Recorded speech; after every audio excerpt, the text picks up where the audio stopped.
Vamos a leer el libro de Lucas, capítulo 24, versículos del 45 al 50, y dice: poquito antes de que el Señor Jesucristo ascendiera a los cielos, se dirigió a los discípulos y les dijo: estas son las palabras que os hablé, estando aún con vosotros, que era necesario que se cumpliese todo lo que está escrito en mí, en la ley de Moisés, en los profetas y en los salmos.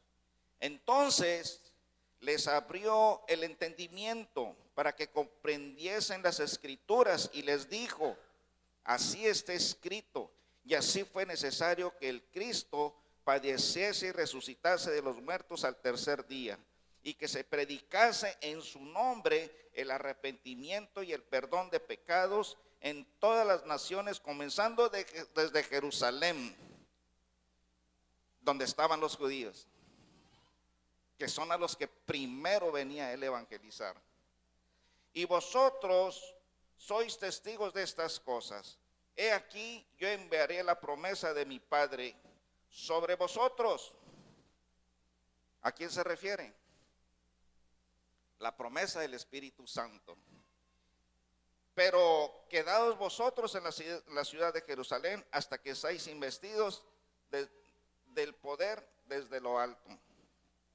En el versículo 50 dice: y los sacó fuera de Betania, y alzando sus manos los bendijo.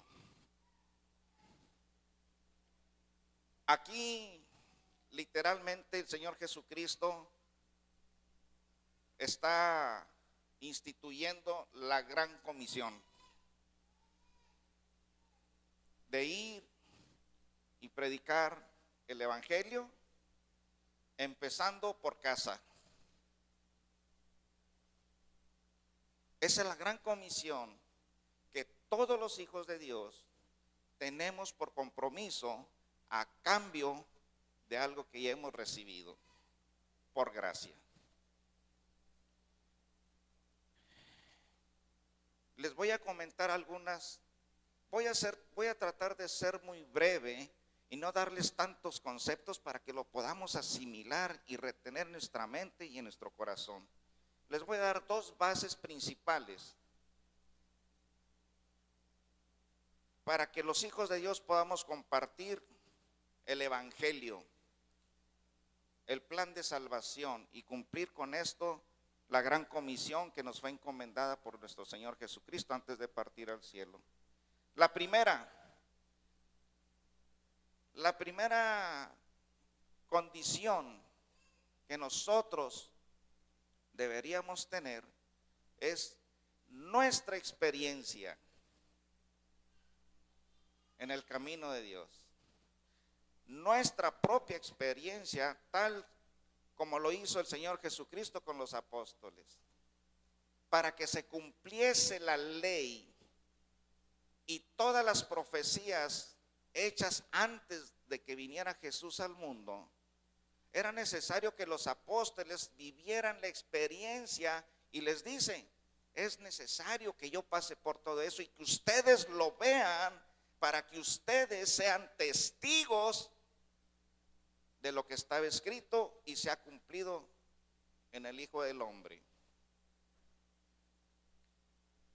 Es tan fácil compartir la palabra, el evangelio de Dios, el plan de salvación, con la gente del mundo que no conoce lo que ustedes han descubierto, como expresar la experiencia que usted ha vivido para poder estar aquí. La semana pasada nos comentaba nuestro amigo y hermano Pastor Miguel de que el Señor Jesucristo se sirvió de gente del vulgo, gente que no estaba preparada, no estaba letrada. Hermanos, no es necesario tener una preparación académica, teológica, para que usted pueda compartir su experiencia con Dios y poder servirle. De esa manera usted tendrá la arma principal para poder proclamar la pasión de Cristo en la cruz del Calvario. y la razón y darle el valor a ese gran sacrificio, aquilatarlo. Y entonces jamás usted verá una persona que conozca esa gran verdad, usted jamás verá y sabrá de que esa persona dejó el camino de Dios. Número 2, conocimiento de la palabra. No hay hijo que se sienta orgulloso y conozca las virtudes de su padre si no lo conoce. Este es el medio por el cual nosotros vamos a conocer a nuestro Padre, su palabra. Por lo tanto, ustedes como hijos de Dios están obligados a conocer su palabra. Y cuando ustedes le invierten tiempo a conocer a Papá Dios a través de su palabra, ustedes serán unos hijos dignos de orgullo y que con la frente en alto y con autoridad podrán compartir el evangelio. Él es evangelio que salva. ¿Estamos de acuerdo?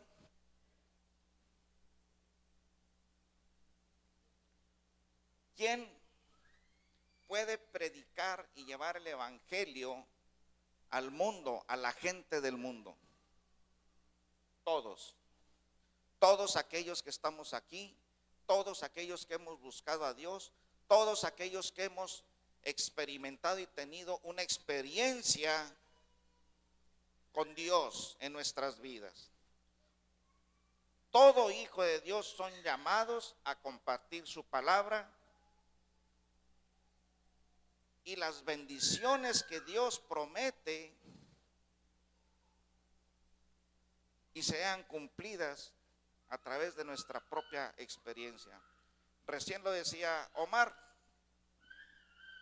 ¿dónde yo me iba a imaginar que testificando lo que Dios hizo en nuestras vidas como familia, iba a cambiar la vida de 3 jóvenes que conocían quizá de Dios, pero no estaban? Ellos vivían una realidad, pero no una verdad. Y nuestro Señor Jesucristo no nos dijo, no nos enseñó: yo soy el camino, la realidad y la vida. Yo soy el camino, la verdad y la vida.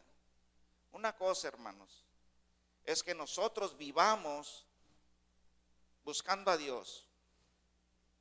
Y otra cosa es que usted verdaderamente ame las cosas de Dios. Una realidad es que podamos estar aquí, y otra, la gran verdad es que verdaderamente usted sea salvo. No basta, hermanos, creer en Dios. No basta, hermanos, tratar de buscar a Dios. Tenemos que buscar la verdad de ese sacrificio, porque cuando usted le da el verdadero valor a ese sacrificio en la cruz del Calvario, usted habrá alcanzado la verdad y usted jamás se apartará del camino de Dios. ¿Cómo podemos capacitarnos? ¿Cómo podemos saber si estamos preparados para poder llevar el evangelio a la gente de allá de afuera? Porque, hermanos, ¿qué caso tiene que vengamos a la iglesia, a una iglesia como esta, donde nos enseñan, aprendemos, nos edificamos y comemos alimento espiritual y engordamos y engordamos y engordamos, pero no lo testificamos con los que necesitan?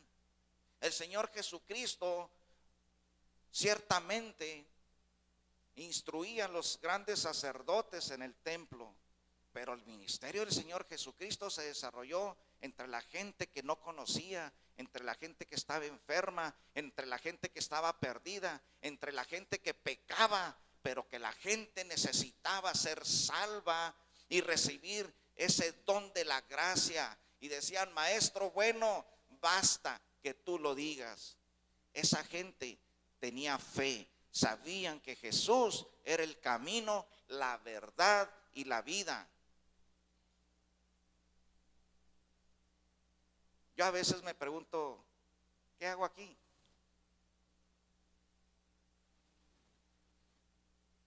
Y me respondo, pues es que yo aprendo. ¿Y qué haces con lo que aprendes? Es que yo voy a buscar a Dios. ¿Y crees tú que lo que tú recibes de Dios te lo debes guardar todo? Egoístamente te lo vas a guardar todo, Roberto. No, hermanos, venga a la iglesia, instrúyase, aprenda, abra su mente, abra su oído espiritual, abra el entendimiento. Porque Jesús abrió el entendimiento de los apóstoles para que entendieran de qué se trataba. Haga lo mismo. Pero lo que usted come aquí, compártalo, no sea egoísta, compártalo con la gente que está sedienta y hambrienta de la palabra de Dios, del agua de vida y que está perdida y que necesita alguien que les hable de una solución a su necesidad, a su desesperación, a su sufrimiento, a su pobreza espiritual. Alguien venga y ayúdeme.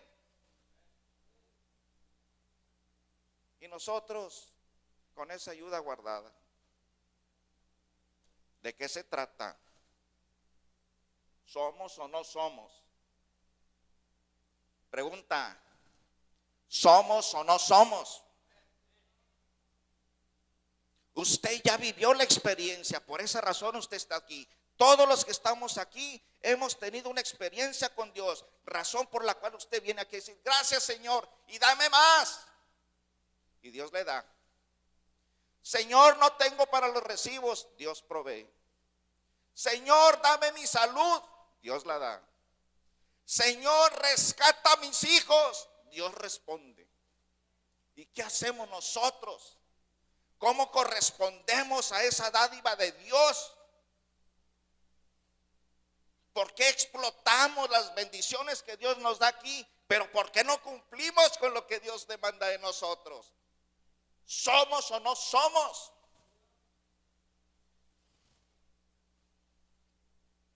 Todos estamos capacitados para compartir el evangelio, para decirle a la gente que necesita, hay una solución a tu necesidad. Yo te puedo presentar, porque ¿sabes qué? Cristo Jesús, Dios hizo esto en mi vida y su palabra dice. El segundo punto es de cómo podemos ser capacitados para evangelizar a la gente, es recibiendo, pidiendo y recibiendo la bendición de Cristo Jesús y la unción del Espíritu Santo. Sin eso no podemos hacer nada. Sin eso yo no podría estar aquí. Sin eso yo no podría ser edificado. Y si yo no soy edificado, yo no podría hablarles a ustedes para que ustedes sean edificados en el Espíritu Santo. Hermanos, la experiencia con Jesús es algo extraordinario. Es algo que va más allá de nuestro propio entendimiento. La lógica suya, la lógica mía no es la lógica de Dios. Dios se manifiesta de unas maneras extraordinarias. Y usted jamás terminaría de entenderlo y de conocer cómo es que Dios trabaja.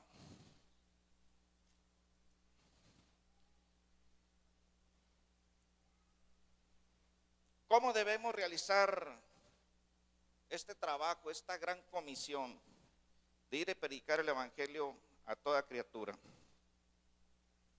Les voy a leer en el libro de Primera de Corintios, capítulo 9, versículos 16 y 18, dice,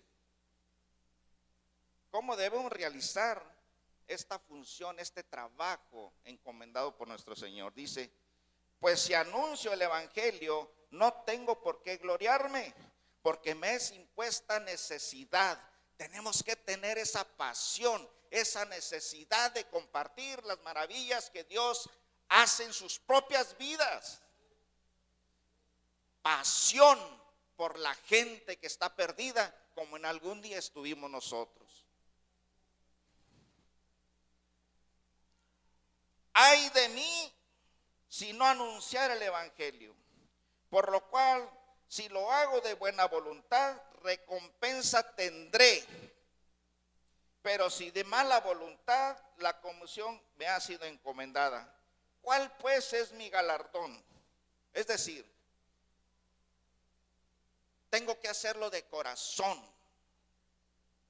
y si no lo hago de corazón, y si lo hago nomás porque el hermano Beto el domingo dijo que teníamos que evangelizar y que declarar lo que Dios nos ha dado, entonces, ¿cuál es el galardón que nosotros podemos recibir? Porque lo cual es ¿cuál es pues mi galardón? Que predicando el evangelio presente gratuitamente el evangelio de Cristo para no abusar de mi derecho en el evangelio. Hermanos, tenemos que predicar y evangelizar a la gente que no conoce de Dios con gozo, con alabanza, con gratitud y con humildad. El Señor Jesucristo, siendo el protagonista principal de esta historia, jamás despreció y jamás vio hacia abajo a aquellos que le buscaban.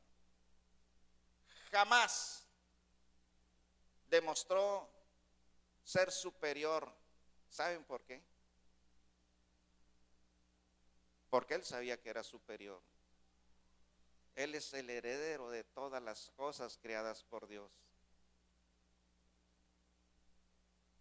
Y Jesús, siendo hombre, era humilde.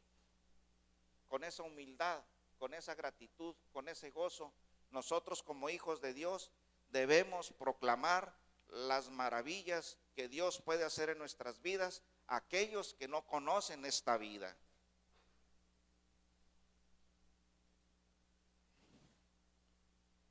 Siempre creyendo en la palabra y las promesas de Dios y en la gran comisión que nos fue encomendada por nuestro Señor Jesucristo. Siempre creyendo que lo que declaramos y lo que decimos y lo que presentamos y lo que predicamos es verdad, y que lo estamos haciendo porque nos es encomendada de parte del Señor Jesucristo. Como hijos de Dios tenemos ese compromiso, siempre perseverando hasta el fin en su palabra y nuestra fe. Porque ¿cuál es el galardón que nosotros pretendemos, hermanos? Dice 1 Corintios capítulo 9, versículo 24 al 27. ¿No sabéis que los que corren en el estadio, todos a la verdad corren, pero uno solo se lleva el premio? Corred de tal manera que lo obtengáis. Todo aquel que lucha, de todo se abstiene.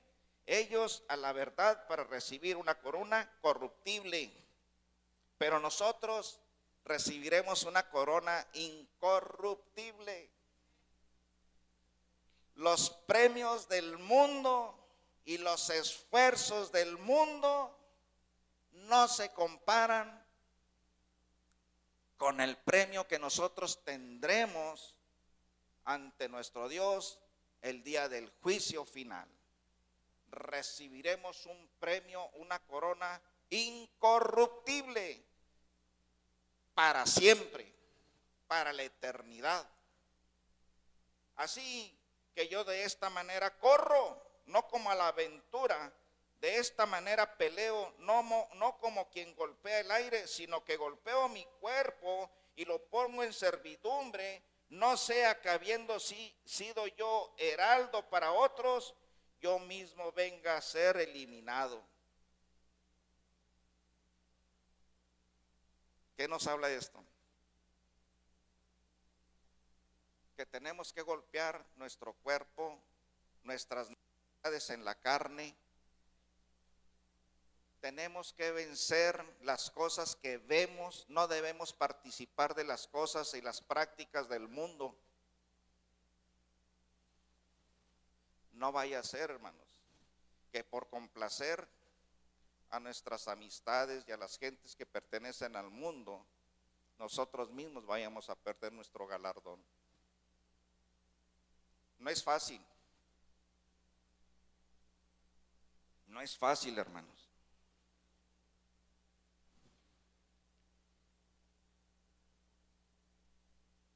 ¿Cuál es? Ya casi termino. ¿Cuál es el mensaje principal del evangelio? De ese evangelio que yo les estoy diciendo que llevemos al mundo. Primero es predicar la palabra de Dios.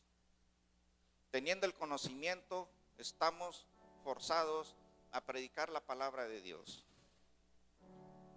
Segundo, el arrepentimiento de pecados y perdón de Dios a través de Jesucristo, en el cual hay salvación y vida eterna.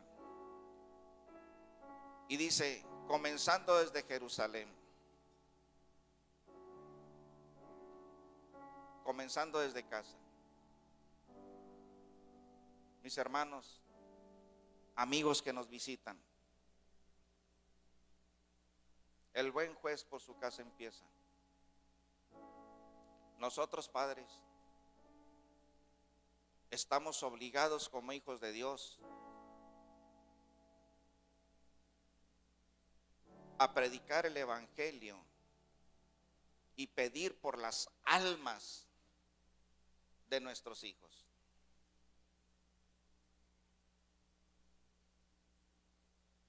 Tenemos que empezar por nuestras casas. Incomoden a sus hijos, inyéctenles, métanles el evangelio, déjenles claro que si no se entregan al Señor Jesucristo, si no aceptan las dádivas de Dios, condenación para ellos será. Bonito se vería usted yéndose al cielo y dejando a su familia, o trayendo 2, 3 iglesias a cuestas y sus hijos condenados. ¿Por qué? Porque usted no comprendió cuál es la función de los hijos de Dios. Los hijos salvan a los hijos. Los hijos de Dios salvan a sus hijos. Ruegan, oran, pactan, lloran, sufren. Porque ¿sabe qué, hermanos? El evangelio es sufrido.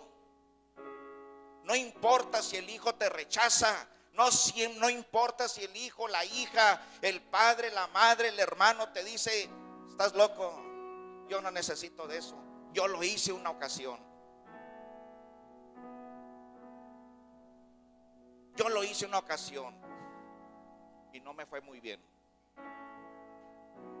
Mi hermano Rigo me dijo, Beto, entrega a Marta al Señor, que Dios disponga de la vida de Marta.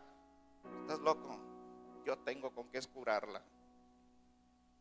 A las 3 semanas me quedé sin nada. 3 semanas me duró el orgullo.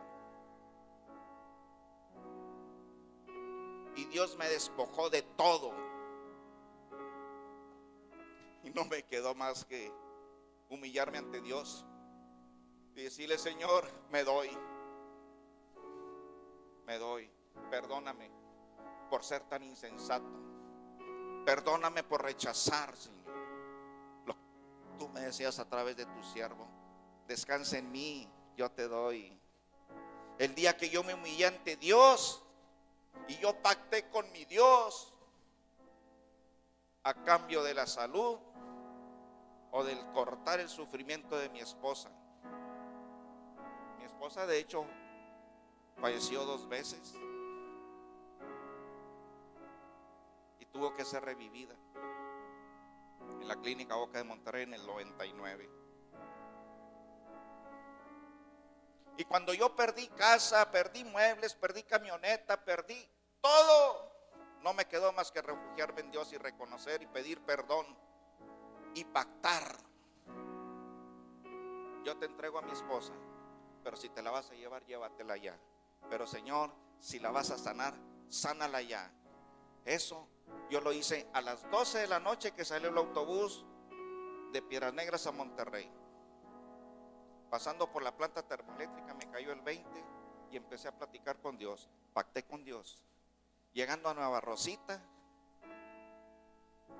yo iba hecho un mar de lágrimas. En Sabinas, Coahuila, yo tenía días que no había dormido, días que no había comido, porque yo andaba buscando más recursos para salvar a mi esposa, a la madre de mis hijos. Y le dije: Señor, acabo de vender la casa de mis hijos, los acabo de dejar en la calle y ya no tengo, ya no hay para dónde, solo tú. 2 de la mañana, de Sabinas, Coahuila, Monclova, después de haber pactado, de haber hablado, me fui bendiciendo el nombre de Dios. Ahí está, Señor, pero ahora tú me vas a dar otra casa para mis hijos, otros muebles, pero tengo 4 y voy a querer una casa para cada uno. Yo te entrego la vida de mi esposa y arre, tú dispón que tu soberanía ejerza en mi vida. Y siendo humilde, reconociendo el poder de Dios, llegué a Monterrey a las 5 de la mañana. Escuche esto usted. Llegué a la clínica Oca con 80,000 pesos en la bolsa, que era lo último que yo traía. Y veo al doctor de mi esposa sentado a las 5 de la mañana. Un día anterior mi hermano me ha dicho: Marta está mal, ya no le quisieron hacer estudios, debes dinero. Ya perdimos. Cuando yo lo veo, antes de llegar me meto al baño pensando que mi esposa ya estaba mal. Me postré, le di gracias a Dios y le dije: Señor, no me retracto, yo acepto tu voluntad. Salgo, me lavo. Médico, ¿cómo estás? ¿Qué pasó, Roberto? ¿Dónde estabas? Buscando dinero para pagarte lo que te debo y pagar aquí. Te tengo una noticia. ¿Cómo está Marta? Siéntate. No, ¿cómo está Marta? Siéntate. Dime cómo está Marta. Martita está bien. Robert, ayer yo ordené unos exámenes y cuando vine a verlos vi unas lecturas total y completamente diferentes a las que habían estado saliendo. Martita estaba súper grave y ordené que los hicieran nuevamente. Y ahorita me hablaron a las 3 de la mañana. Doctor, ya están los resultados de su paciente. Está bien. No, no puede ser. Ahí voy para allá. A las 4 de la mañana llegó el doctor y vio esos resultados. Me dice: Robert, yo no sé qué hiciste, no sé cómo lo hiciste, pero quiero decirte algo. Que tú hayas hecho valió la pena. El esfuerzo que tú hayas hecho y que tú hiciste durante todo este mes valió la pena. Y me llevó al 5º piso en terapia intensiva, donde estaba mi esposa con mangueras por todos lados, hermanos. Y me dice: ahí está tu vieja. Pues yo sé, mírala cómo está. Robert, lo que te quiero decir es de que Martita se nos puede morir de parto, que ya no puede, pero del páncreas no sé qué pasó. 5 horas 5 horas tardó mi Dios en responder. Después de haberme humillado y de haber reconocido que yo decidí creer en un Dios verdadero de poder, en un Dios que escucha al dolido, aquel que dice la Biblia, aquel que toca se le abrirá, aquel que pida se le dará. Yo toqué, yo pedí y yo recibí respuesta de mi Dios que está en lo alto. Hoy día ustedes pueden ver a mi esposa. Hermanos, así como eso,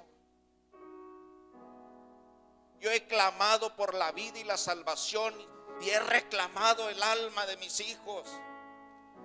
Y Dios en su infinita misericordia nuevamente extiende su mano en mi vida y me dice: ¿quieres tus hijos? Roberto, ¿quieres tus hijos? Sí, Señor. Yo te sirvo, yo te amo, Padre. Yo creo en ti y sé que tienes poder. ¿Quieres tus hijos? Sí, Señor. Aquí están mis hijos. Ustedes pueden voltear. Aquí están mis hijos. Mi Dios una vez más extiende su mano de misericordia y actúa a mi favor. Pero para eso, hermanos, hay que conocerlo. Hay que entender esto. Hay que darle valor a esto que Dios nos ha dejado. Reclame sus hijos. Reclame a sus padres. Reclame a su esposo, a su esposa, a sus hermanos. Dios va a responder. Usted manifieste las maravillas que Dios ha hecho en su vida, porque Dios por alguna razón lo tiene aquí. Lea la Biblia, conozca a Dios, y esto le dará a usted la autoridad que usted ve en su servidor para proclamar el plan de salvación es efectivo. Dele valor a ese sacrificio que se realizó en la cruz del Calvario. Usted, su alma, su vida, la vida de sus hijos, la vida de sus hermanos, de sus seres amados, ha sido pagada a un precio muy alto, muy alto. Hemos sido pagados a precio de sangre justa y verdadera. No endurezca su corazón, tampoco me idealice y no diga: el hermano Beto es un santo, porque no, yo fallo todos los días. Yo solamente soy portador de aquel mensaje que Dios quiere darle a usted y a su vida. Quizá esta predicación usted la ha escuchado más veces, pero ¿sabe qué, hermanos? Hoy les vengo a decir esto, porque si el protagonista principal de esta historia fue vituperiado, fue lastimado, fue humillado, fue rechazado, fue condenado, fue crucificado, hasta arrebatarle la vida, estuvo dispuesto a pasar por todo eso, por usted y por mí. Pregunta: ¿por qué usted no predispone su corazón y decide pasar por lo mismo? Predique el evangelio, llévelo a quien lo necesita.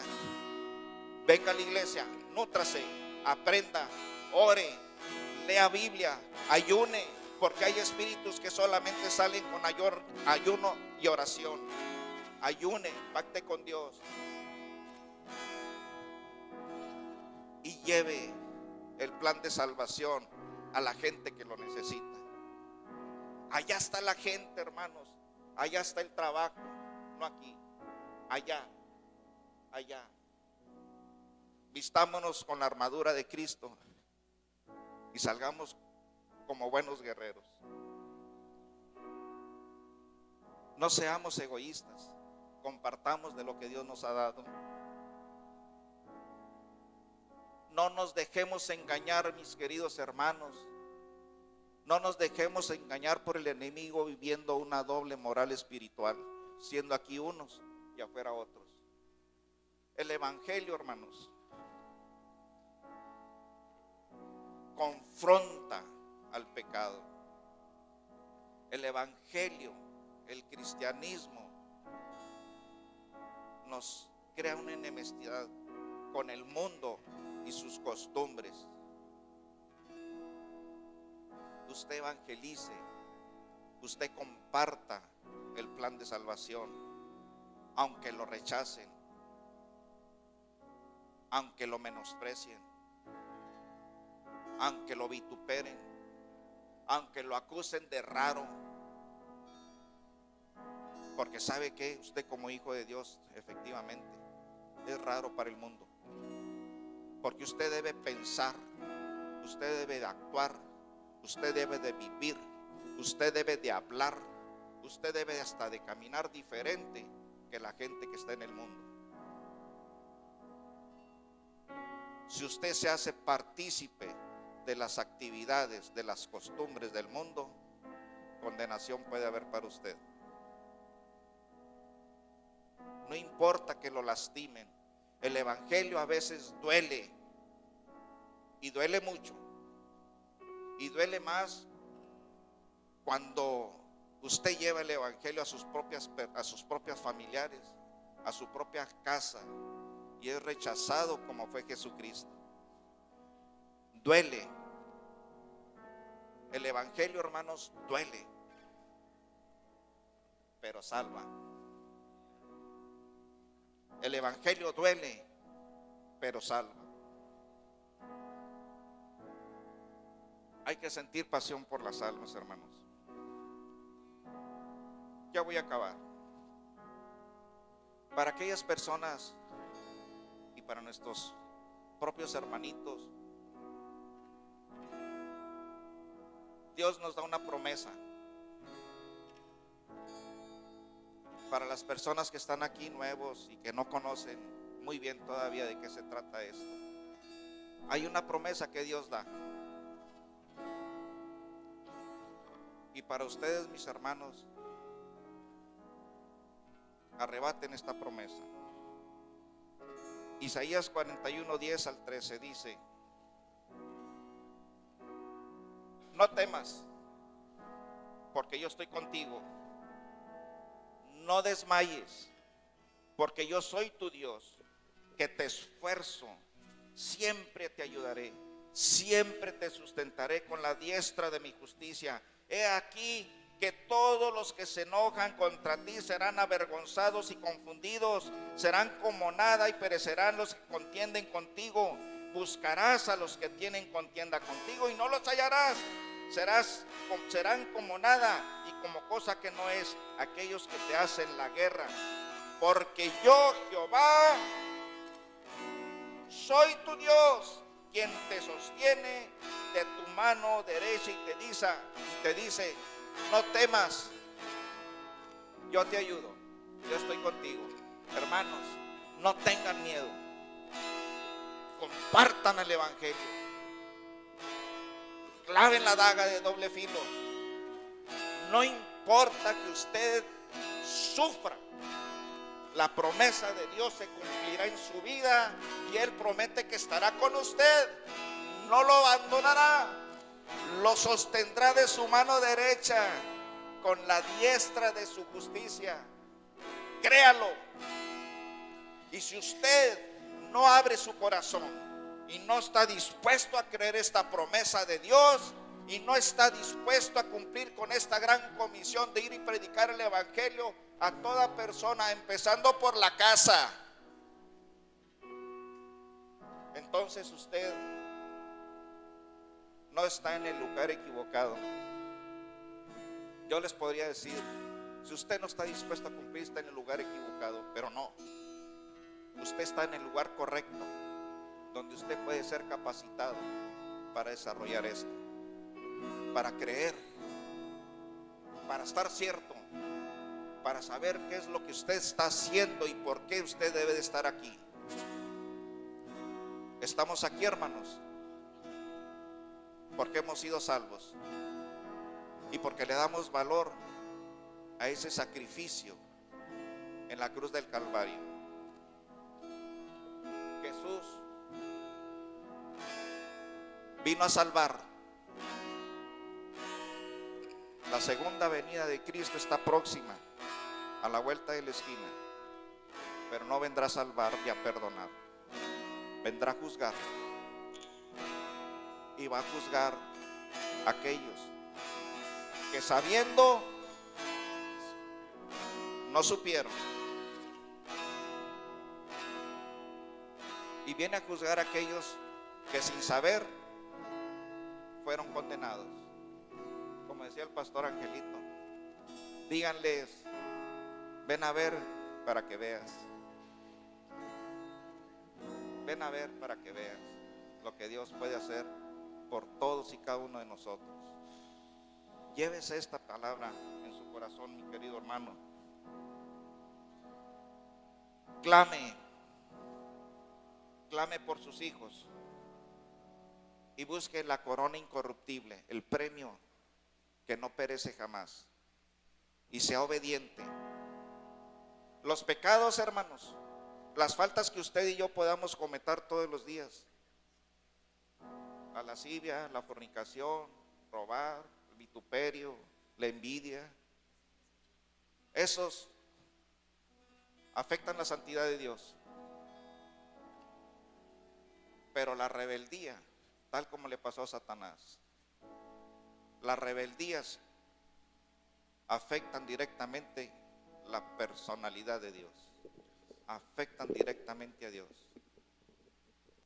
Recién se los decía a los muchachos este viernes, a los jóvenes de la iglesia: tengan cuidado, muchachos, con involucrarse en las cosas del mundo. Mejor dispongan sus corazones a conocer las bondades, las maravillas que Dios puede desarrollar en sus vidas. Y los papás, les garantizo que ustedes se sentirán a gusto y orgullosos de ustedes mismos como hijos de Dios el día que ustedes, tal como lo hizo mi hermano Víctor López, viendo a sus hijos sirviendo a Dios. Yo y mi casa serviremos a Jehová. Mis hermanos, Dios me los bendiga. Enderezcamos el camino y no tengan miedo.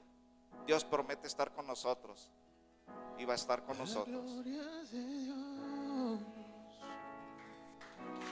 la alegría de mi vida.